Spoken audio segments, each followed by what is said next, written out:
I visited my married daughter, only to find her living in a 104 degrees Fahrenheit garden shed.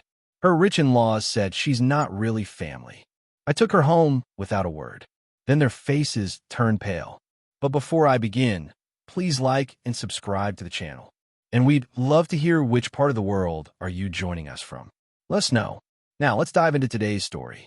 For 30 years, Harlan Pike had made his living off the worst day of other people's lives. He ran estate sales out of Bell Ridge, Georgia. When somebody died, or went into a home, or finally sat down at the kitchen table and admitted out loud that the money was gone, they called Harlan Pike. And he came with folding tables and price stickers and a cash box. And he laid a family's entire life out on the lawn for the neighbors to pick through at 9 o'clock on a Saturday morning. People assumed it was grim work. It was not. It was the most honest work Harlan knew of. Somebody has to be gentle with what's left when a life ends, and Harlan was gentle with it. He had handled more strangers' silverware than most men have handled relatives. He had folded a dead woman's wedding dress with more care than her own children had shown it. He had learned, over 3 decades, that the last thing anyone can do for a family is price its leftovers honestly and not make a spectacle of the fall. And the work had taught him a trade that nobody advertises and no school gives a certificate for. Harlan Pike could walk into a house and read it. Not the furniture, the family. He could tell you inside of 90 seconds whether the people living there were solvent, because a house going under has tells, and Harlan had seen 100 of them.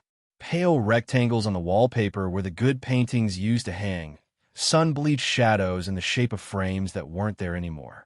A dining set that was 15 years old, doing an impression of 150. The particular way a sideboard drawer rides too high on its runners when the weight has been taken out of it, because sterling is heavy and plate is not. Curtains kept drawn at 3 in the afternoon. A good rug moved to cover the place where a better rug used to be. Families never fall all at once. That was the thing people got wrong. They fall one piece at a time, out the back door, quietly, over months and years, and they rearrange what's left to cover the gaps. And then they meet you in the front hall with their chin up and smile at you like nothing on this earth is wrong. Harlan never said a word about it. Not once in 30 years. That was the job, too. You do not tell a woman standing in her own hallway that you can see exactly what she has already sold. He would come to think of that habit later as the only truly useful skill he had. Because in the end, everything he did for his daughter, he did with it. His daughter was Nell. She was 29 years old that summer. Her mother, Harlan's wife Ruth Ann, had died when Nell was 19 and had left her exactly 2 things. A small piece of land out past the county line, 7 acres that Ruth Ann's own father had left her, and that had never been worth much and had never been sold, because some things you just keep. And the money from a life insurance policy Harlan had paid into for 22 years without ever once believing, in any real part of himself, that he would live to collect on it. All of it, every dollar and every acre, went to Nell. Ruth Ann had been clear about that in the last months. Sitting up in the bed, they'd moved down to the front room. It goes to the girl, Harlan. You'll be fine. You're always fine. It goes to the girl, so she never has to marry somebody just because he has a roof. Harlan had never touched a cent of it. He had never even looked at the account. It was Ruth Ann's last word on the subject of her daughter's freedom, and he was not going to argue with it. Nell married Corbin Thorne 3 years before this story starts, and moved out to his family's place outside Savannah.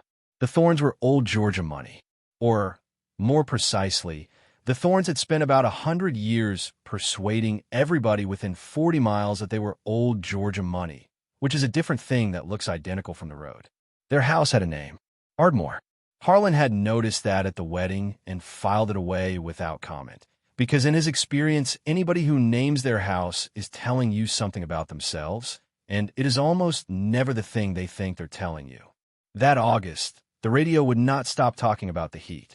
Records falling all across the low country, 104 in Savannah, the humidity pushing it past 115 on the index, warnings running along the bottom of the television screen about checking on the elderly and never leaving anyone in a parked car.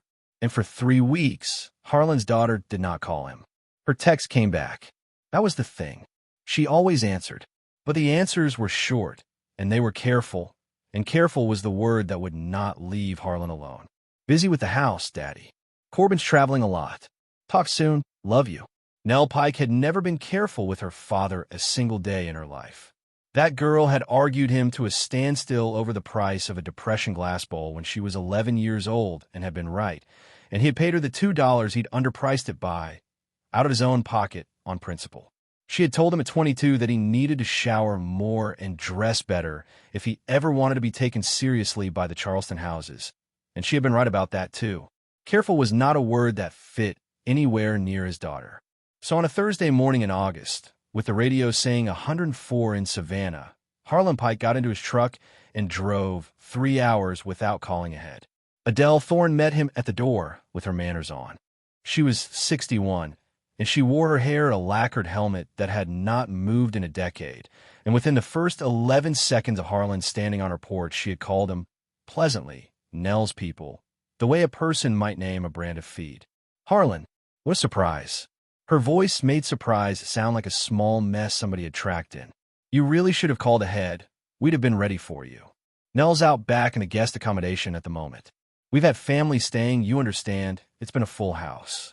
Go on through the kitchen, if you don't mind a mess. There was no mess. There had never in the recorded history of that house been a mess. Harlan went through it anyway. And that was when Ardmore started talking to him, and it did not stop. He had been walking through houses like that his entire working life, and this one was screaming at him before he cleared the front hall. There were 3 pale rectangles on the parlor wall. Not shadows, not marks, bleached ghosts. The wallpaper around them faded by 20 years of light, and the squares inside them still holding their original color, which meant 3 large frames had hung there a long time and had come down recently. In the hall stood a Chippendale-style side chair that was a reproduction, and not even a good one, machine cut, and Harlan knew as surely as he knew his own name that it had a mate somewhere, and that the mate was the real one, and that the real one was gone. He passed the sideboard and let his hand brush it, and the flat drawer under the top rode too high, hanging in its runner like an empty thing, because sterling has weight and plate does not, and a drawer knows. In the dining room, the table was laid in a house with no company, at 2 in the afternoon in August, which told him somebody in this house was staging rooms, and it was laid with silver plate where there ought to have been sterling. A soup tureen sat at the center of the sideboard, and it was turned with its bad side to the wall. 90 seconds. That was all it took him. Maybe less. The thorns were broke. Not tight. Not down a bad year. Not overextended. Gutted. That house had been eaten hollow from the inside for at least 2 years, sold off in pieces out the back door, and everything Harlan's I touched on the way to the kitchen was a stage set built for people who had never in their lives looked closely at anything. He did not say one word. 30 years of not saying one word, and it had never cost him what it cost him in that hallway. Then he went out the kitchen door into the yard, and the heat came down on him like a hand pressing on the top of his head, and he saw the shed. It sat at the very back of the property, past the good lawn where the grass went ragged. A garden shed. Tin roof, dull with the sun on it. Its door was shut. There were no trees within 40 feet of it and no window in the wall that faced the house. There was a window air conditioning unit strapped into the side of it with ratchet straps, sitting crooked, and it was not running, and an orange extension cord ran from it across the grass toward the house. Harlan followed the cord with his eyes. It ended at an outdoor outlet on the back of the house. It was unplugged. Somebody had unplugged it at the house end and left it lying in the grass. There's a thing Harlan had noticed at his very first estate sale, 30 years back, and had noticed at every one since. In a house where somebody has died badly or been treated badly, there's always one room that the family does not want you to price. They will walk you through the parlor and the dining room and the good bedrooms with their chins up, narrating, and then they will get to a door, and their voices will change, and they will say, oh, there's nothing in there. Harlan had learned early to always open that door. He'd spent 30 years opening the door the family did not want opened. He crossed that yard. He was aware of his own heartbeat in a way a man of 60 ought not to be. He opened the shed door, and the air that came out of it was like opening an oven that had been on all day. His daughter was sitting on a folding cot in there, 29 years old. She had a wet dish rag draped around her neck, and her hair was stuck to her forehead and her cheeks, and she had lost 15 pounds she'd never had to lose, so that the bones of her shoulders stood up under her shirt. There was a plastic jug of water on the floor beside her, half gone and warm. When the daylight hit her, she flinched from it, flinched hard from a door opening, and Harlan saw that flinch and understood that his daughter had been trained. Then she saw who it was, and her face came apart in a way that Harlan Pike will carry into the ground. "Daddy," she said. Her voice was a scrape. "You weren't supposed to see this." Here is what Harlan Pike did not do. He did not go back through that house to find Winston Thorne with murder in him. Every part of him wanted to. He was 60 years old and had not thrown a punch since a parking lot outside Waycross in 1987, and he wanted it in his hands and his teeth and the back of his throat, wanted it more than he had wanted anything since the doctors told him about Ruth Ann. But Harlan had spent 30 years walking into rooms where people were at the absolute worst hour of their lives, grieving, broke, humiliated, fighting their own brothers over a dead mother's dishes, and that work had taught him one thing more useful than any other. The loud man never gets what he came for. The loud man gets escorted off the property, and then he has a story the family tells about how unreasonable he was, and the family goes right on doing exactly what it was doing. Harlan had not driven 3 hours to feel better. He had driven 3 hours to get his daughter. So he picked up her bag. There was one, a single duffel, and the sorry lightness of it in his hand told him everything he needed to know about what she had been allowed to keep, and he had to stand still a second with his back to her before he trusted his face. He walked her out through that house, past the stage table and the light drawer and the reproduction chair, and Winston Thorne was waiting in the front hall. He was a big man gone soft in the middle, with a voice like a church door swinging, and he had a bourbon in his hand at 4 o'clock in the afternoon, which was its own tell if Harlan had needed one more. "She's welcome to stay," Winston said, in the tone of a man being reasonable with a slow child. "Nobody's holding her here. Nell chose the guest accommodation. She's a grown woman. She makes her own arrangements." He rolled the glass a little. "And before you go making a scene on my property, Mr. Pike, you might consider that we have standing in this community.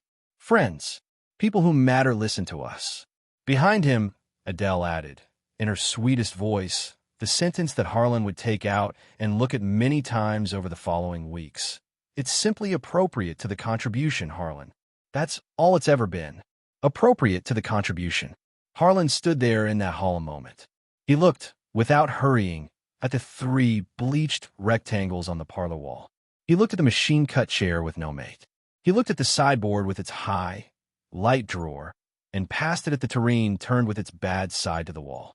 He looked at all their fine things. Then he looked at Winston Thorne and said the only sentence he said to that man the entire day. "You've got a beautiful home, Mr. Thorne." He let it sit for a second and a half. "When did you sell the mate to that chair?" Harlan had watched a great many people receive very bad news. He had never in 30 years watched the color leave a man that fast. Winston Thorne did not answer him, because there was no answer. Adele's mouth opened and closed once, like a fish on a dock. Harlan Pike walked his daughter out to his truck and put her bag in the bed and drove her 3 hours home. She was asleep before they cleared the county line, with her fists closed, and he drove with the air conditioning on high and both hands on the wheel and did the arithmetic the whole way, over and over, the way he priced a house. They were not snobs. That was what everybody was going to think, and everybody was going to be wrong. Snobbery is a luxury good.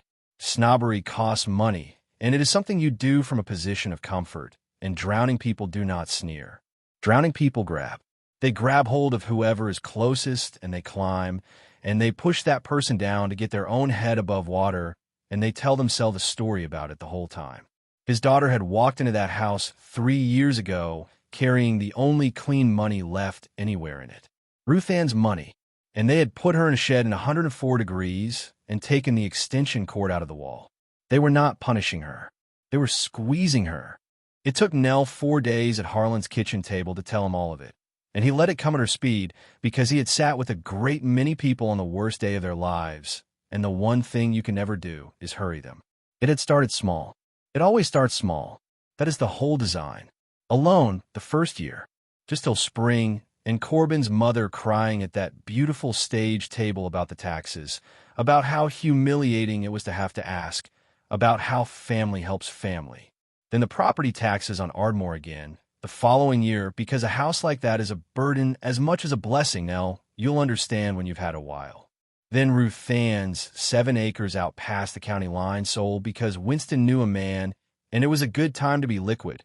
And what was she doing with land she never even visited? Every single time, there was a reason. And every single time the reason was delivered in that house's voice. The smooth, warm, faintly disappointed voice that made a person feel small and rude and grasping for even asking a question about it. 3 years. Her mother's entire estate.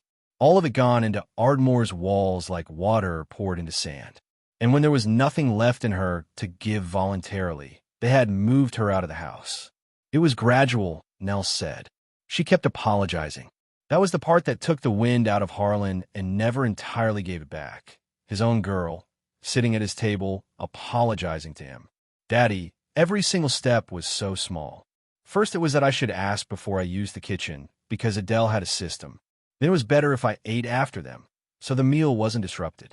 Then the guest room was needed for family, and the shed was going to be temporary, just a few nights, and they put the air conditioner in it themselves like it was a kindness, like they were doing me a favor. She turned her water glass around.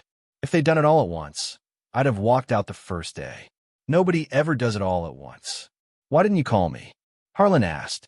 He had been carrying the question for 4 days. Nell, why did you not call me? And she said the thing he would be chewing on for the rest of his life. Because you'd have come, she said simply. You'd have come that same day, and I'd have had to stand in your kitchen and tell you I let Mama's money go. All of it. Everything she left me, so I'd never have to depend on anybody. Her eyes filled, and she did not let them spill. I had nothing, Daddy. I'd given away every dollar she saved for me, and I'd have had to come home to you with empty hands and watch your face while I told you what I'd done with it. I'd rather have sat in that shed until I died than watch your face. Pride. They had found the exact hinge in her, the one place she could not bear to be looked at, and they had worked it for 3 years like a rusted bolt. That was not snobbery either, Harlan thought. That was craft. He got up from the table then, because he needed to not be looked at for a minute, and he stood at the sink and ran the water and did not wash anything. Because there was a piece of it that was his, and he had been carrying it since the shed door swung open, and he made himself pick it up and look at it right there at the sink. Ruth Ann had left the girl that money, so she would never have to depend on anybody. That was the whole point of it. That was the last thing his wife had said on the subject, sitting up in a bed in the front room with her hand on his wrist. And Harlan had honored it by never touching a dollar and never asking a question, and he had been proud of himself for that restraint, had thought of it as a kind of respect. It had not been respect. It had been distance. He had handed his 19-year-old girl a pile of money and no map, and then he had congratulated himself for not looking at it for 10 years. He had never once called that account. He had never once said, "Honey, walk me through where it's at." He had a trade that consisted entirely of noticing what people were quietly selling, and he had pointed that trade at 400 strangers' houses and never at his own daughter's. He had read Ardmore in 90 seconds. He could have read it 2 years ago. He had simply never gone. Daddy, Nell was watching him from the table.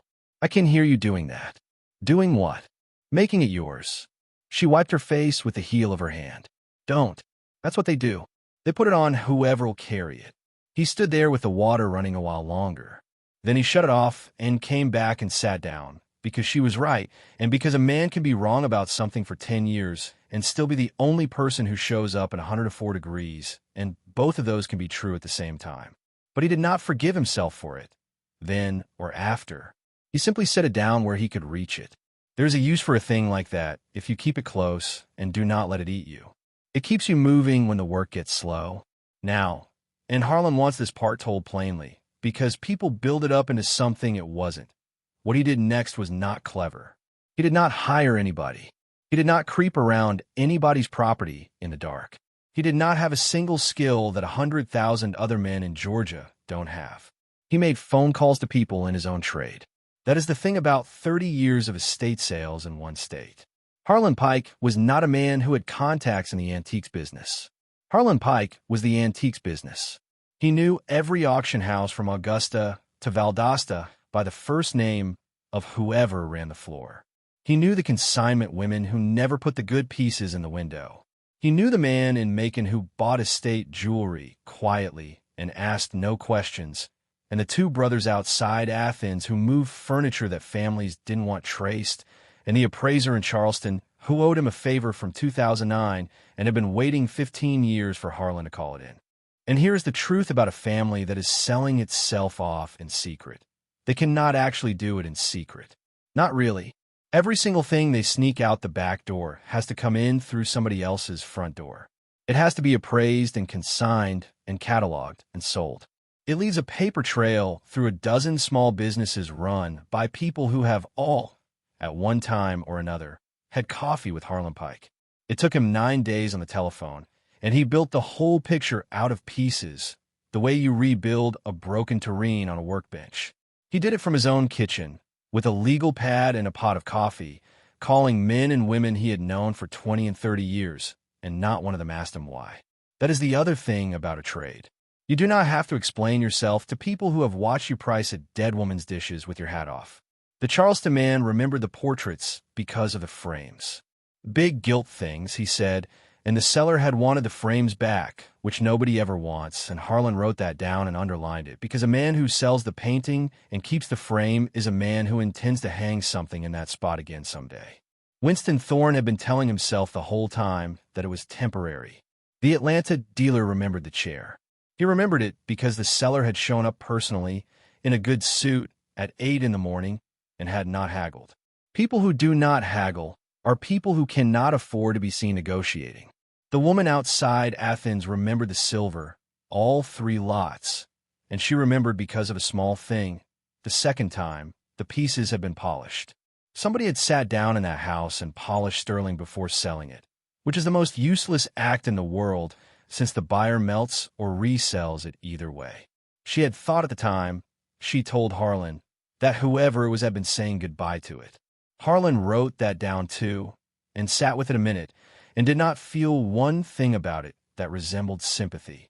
Because here is what those 9 days actually proved underneath the inventory.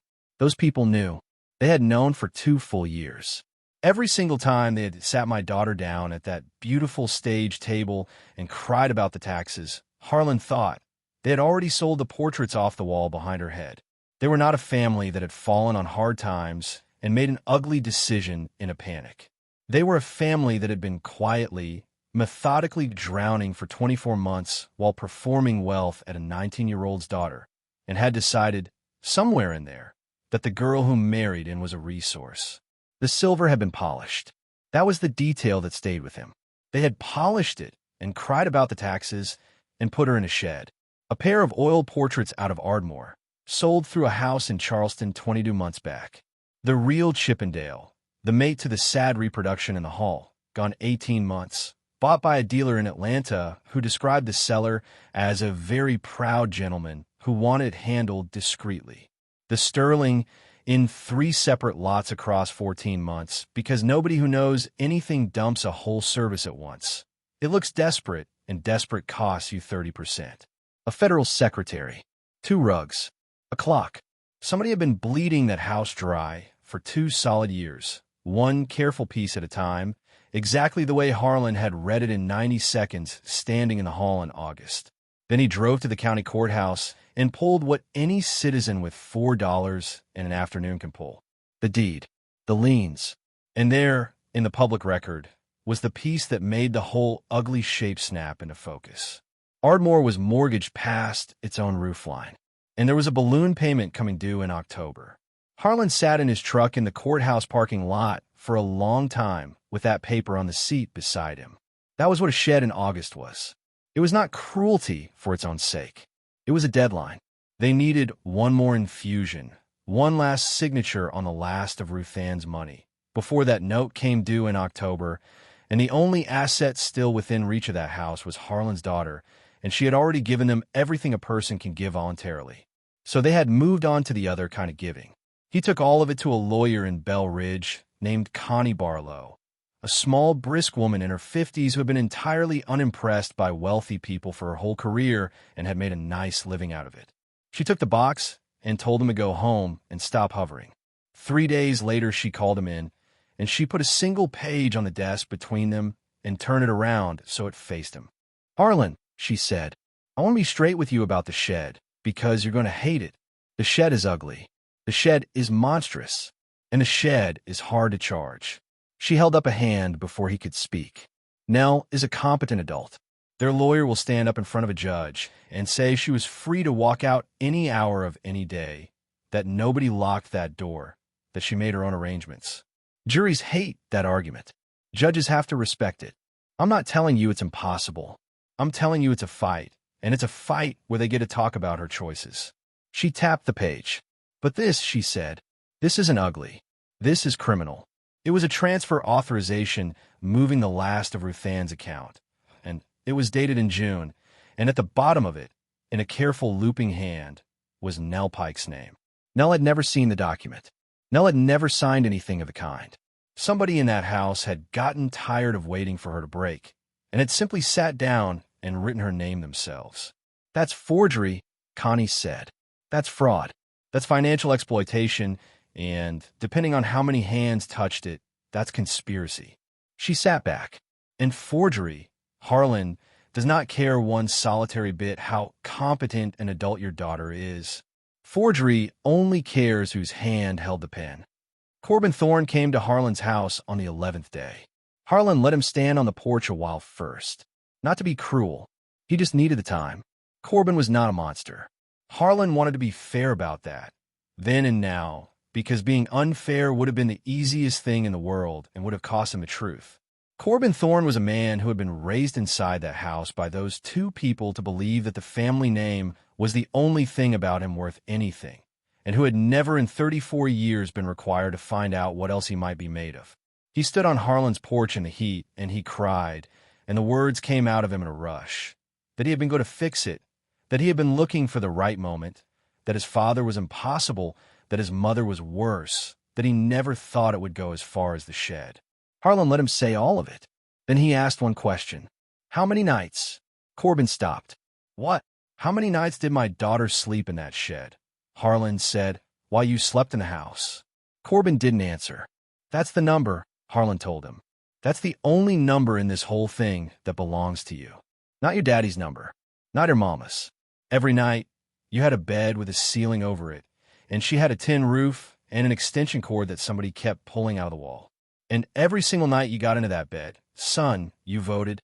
You voted every night for 3 months, and I don't much care what you were going to do about it in September." Corbin stood there and took it. Harlan gave him that much credit afterward, and it mattered later. He did not argue. A lesser man would have argued. Nell came to the door then. She had heard all of it through the screen. She looked at her husband for a long, long moment, and Harlan watched his daughter, who had spent 4 days apologizing to her own father for things that were done to her, not apologize to Corbin Thorne. Not once. Not a syllable. "I'm not coming back," she said. "That's not what this is. I want you to understand that before you say anything else. I know, and you don't get to be forgiven yet just because you finally showed up," Nell said. "That's not how it works, Corbin. You showed up 11 days after my father did." And Corbin Thorne, standing on a stranger's porch with the whole architecture of his life coming down around his ears, asked the one question that kept him in this story. "Then what can I do?" Harlan looked at him for a long moment. Because here was the situation.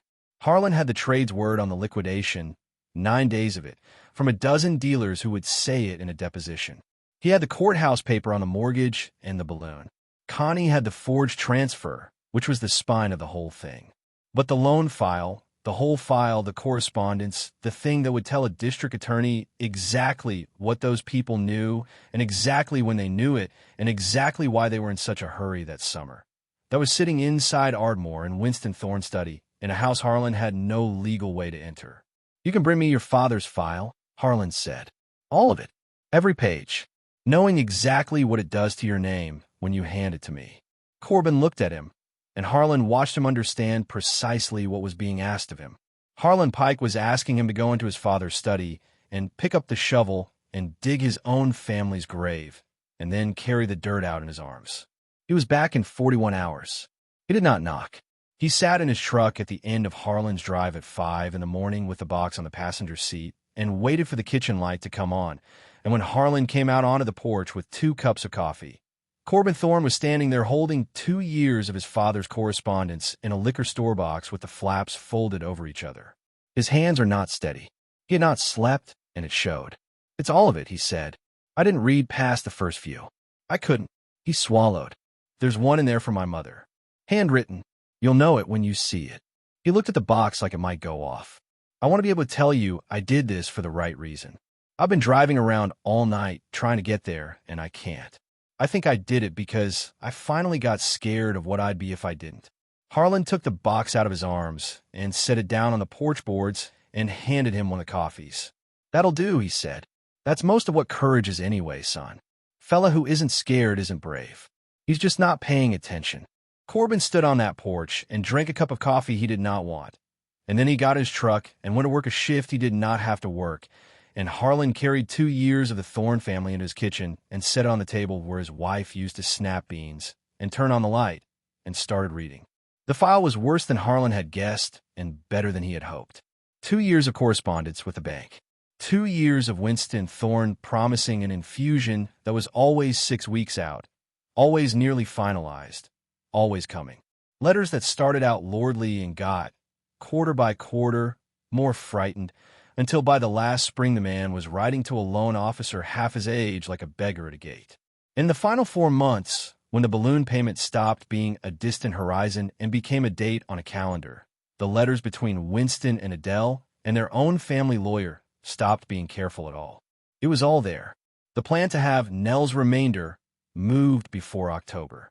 3 separate references to the guest accommodation discussed the way you discuss a thermostat setting. And a note in Adele Thorne's own hand, in ink on her own monogram paper, passed her husband and then filed by him, because people like the Thornes are constitutionally unable to throw away a piece of paper with their thoughts on it. She'll be reasonable once she's uncomfortable. Connie Barlow took the whole thing to the district attorney's office on a Tuesday. The forged transfer was the spine of the case. Forgery, financial exploitation of a family member, conspiracy to defraud, and the letters were the muscle, because the letters made it impossible for anyone to stand up in a courtroom and call it a misunderstanding between family members. The letters proved it had not been a mistake at all. It had been a campaign run over 2 years in writing by 2 people who thought their name made them unreadable. But the criminal case is not the part of this story that people ask Harlan about when they hear it. Nobody ever asks about the indictment. They ask about October, because the balloon payment came due, and there was not a nickel in that house, and there was not a bank in the state of Georgia going to extend a man under indictment for fraud. Ardmore went to the courthouse steps, and Harlan wants to be honest about this part, because his daughter asked him straight out, and he told her straight out. He did not have to be there. The bank was going to sell that house to somebody. It would have gone to a developer or a doctor from Atlanta, and it would have been just as gone. Harlan Pike did not need to be standing in that room for the Thornes to lose Ardmore. But he had been going to foreclosure auctions for 30 years. It is how he makes his living. It is, in the most literal sense, his Tuesday.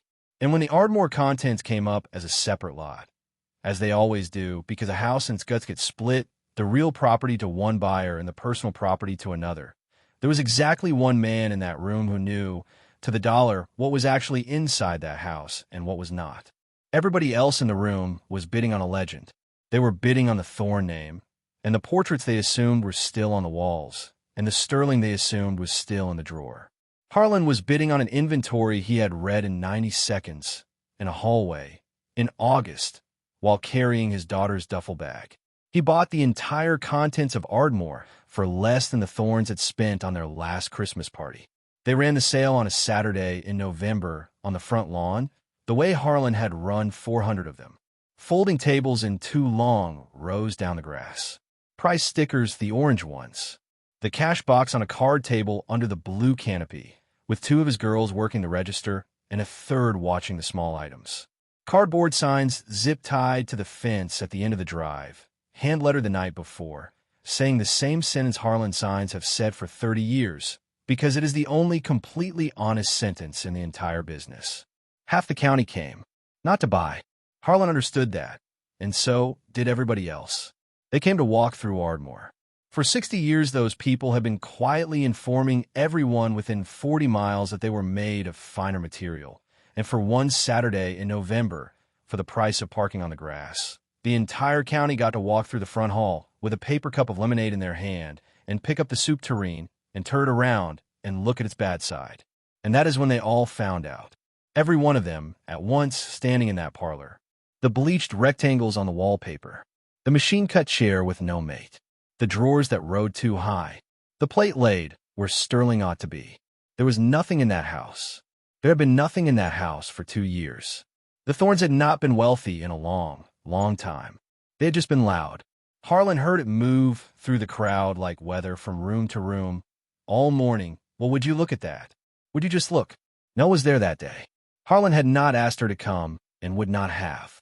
She drove herself down that morning and stood at the register with his girls for a while, making change, saying thank you, watching a county she had been hidden from carry the Thorns out of the house in cardboard boxes. Then she walked through the place on her own, slowly, room to room, with a paper cup of lemonade in her hand like anybody else. She went out the kitchen door at one point. Harlan saw her go and made himself stay exactly where he was, which cost him something. She stood in that backyard a long while, looking at the shed. The door hung open. The cot was gone. The tin roof ticked in the November cool, and the orange extension cord was still lying in the grass where it had been all summer, because nobody had ever bothered to pick it up. Then she came back up the steps and through the kitchen and out onto the front lawn, and she did not look wrecked. She looked like a woman who had gone back to check a number and found it smaller than she'd carried. "It's tiny," she said to her father. "Daddy, it's so much smaller than it was." "Things are," Harlan said. She stood beside him under the canopy for a minute, watching 400 people pick over the Thorns, and then she went back to the register because she wanted to work. Harlan let her. That is a whole language in his family. Nobody in it has ever once said the words "I love you" at a moment that mattered. They just hand you an apron and let you stand next to them. Winston did not come. Harlan was told later that he sat in a rented condominium on the south side of Savannah with the blinds pulled down. Adele came. She stood at the end of the drive by the fence, next to Harlan's hand-lettered sign, in a good wool coat that was too warm for the day for the better part of an hour. Harlan saw her there and let her stand. He did not send anyone down. He did not look at her twice. He kept working because he had 400 people on the lawn and a schedule to keep. Around 11, she came up the grass to his canopy. Harlan set down his clipboard and gave her his full attention, because that is the job too. When somebody comes to you on the worst day of their life, you put the clipboard down. "You must be very pleased with yourself," Adele said. "No, ma'am," Harlan said, and he meant it. "It's a Saturday. This is what I do on Saturdays."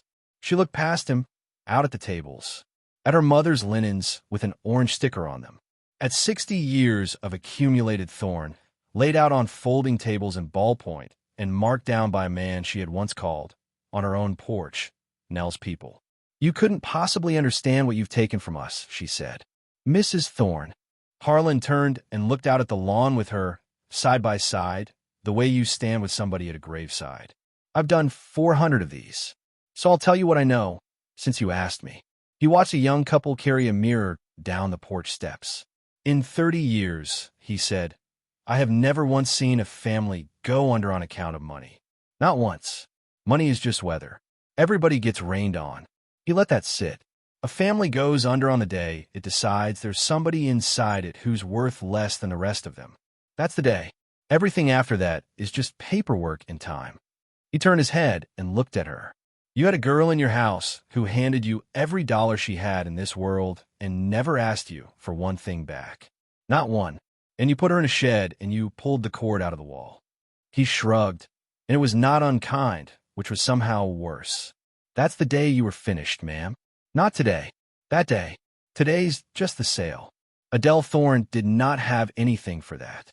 She stood there another minute, and then she walked down the drive and got into a car that was not hers and had not been hers for some time. The rest is just consequence, and it was thorough. Winston Thorne pled out on the fraud. A felony conviction, Restitution he will be paying out of his Social Security check until the day he is put in the ground, in 18 months, because the letters made it impossible for anybody to pretend it had been a misunderstanding among family. Adele took a deal on the conspiracy count. No prison, a felony record, 5 years of probation. Harlan has thought about that a great deal, and he'd argue Adele got the worst end of it. Winston will do his time and come out an old man in a rented room in a town where nobody knows him, and there's a kind of mercy in anonymity. Adele has to stay here, in this county, where 400 people walked through her parlor with lemonade in their hands and turned her tureen around and saw the bad side. She had exactly one thing in this world that she truly valued, and it was never the money, and it was never the house. It was being looked up to, and that is the thing that got liquidated on her own front lawn on a Saturday in November at retail, and there's no bank anywhere that will lend a woman another one. Nell got her mother's money back. Most of it. Restitution is slow, and it is grinding, and there's a lien on everything those two people will earn or inherit for the rest of their lives. And Connie says Nell will likely be collecting $40 and $50 a month off them into her 40s. Nell says she will take every dollar of it, and she will cash every check herself. And Harlan has never been prouder of anything she has ever said. Corbin is on a framing crew now, out past the county line, near where Ruth Ann's 7 acres used to be. He gave up the name, and there was not much of it left to give up by then. He gets up at 5:30. He comes home filthy and sunburned, and Harlan thinks, watching him, for the first time in his life, he actually knows what he is made of, which is more than his father ever found out. He and Nell are not back together. They're also not divorced. There's something in between that they are working out slowly on their own clock, and Harlan has made his peace with not having an opinion about it, which is the single hardest piece of work he has done in his life. The man handed him the file that buried his own father. That does not buy him a marriage. Harlan is clear about that, and so is Nell. But it bought him the right to be in the conversation, and the rest is his daughter's to decide, and hers alone. There is one more thing, and it is the only part of this whole business that Harlan Pike thinks about at night. Back in those 9 days of phone calls, while he was tracing what had come out of Ardmore, one item stopped him cold. 11 months before, a woman had walked into a consignment shop in Macon and sold a ring. It did not match anything else in the Thorne inventory, and it stood out to the woman behind the counter because it was not grand. It was small and plain and old-fashioned, with a chip in one shoulder and a thin band worn flat on the underside from decades of somebody's hand. Harlan had bought that ring in 1989 with the money from his first real sale. Ruth Ann wore it for 21 years, through everything, and it went to Nell the week her mother died. And Nell had told him, quietly, at his kitchen table on the 4th day, that Adele had explained to her, kindly, with a hand on her arm, that a family in their position simply couldn't have her wearing something like that to the club. He bought it back for $640. He never told a soul, not Connie, not Corbin, not the dealer's own wife. And on the evening the Ardmore sale closed out, when the last table was folded and the last truck pulled off that lawn and the house stood empty behind him with its doors open and its rectangles bare, Harlan Pike drove home 3 hours and set a small box on his kitchen table in front of his daughter. Nell did not say anything for a long while. Then she opened it, and she put the ring on, and it still fit, and the two of them sat there at that table like a couple of fools, neither one able to say a word. 30 years Harlan Pike has been putting a price on what people leave behind. Rooms full of it, warehouses of it, silver and oil paintings and named houses and whole families worth of fine things. And he can tell you to the dollar what any of it will bring on a Saturday morning with the right crowd and decent weather. Not one single item he has ever sold in his life was worth $640. That one was.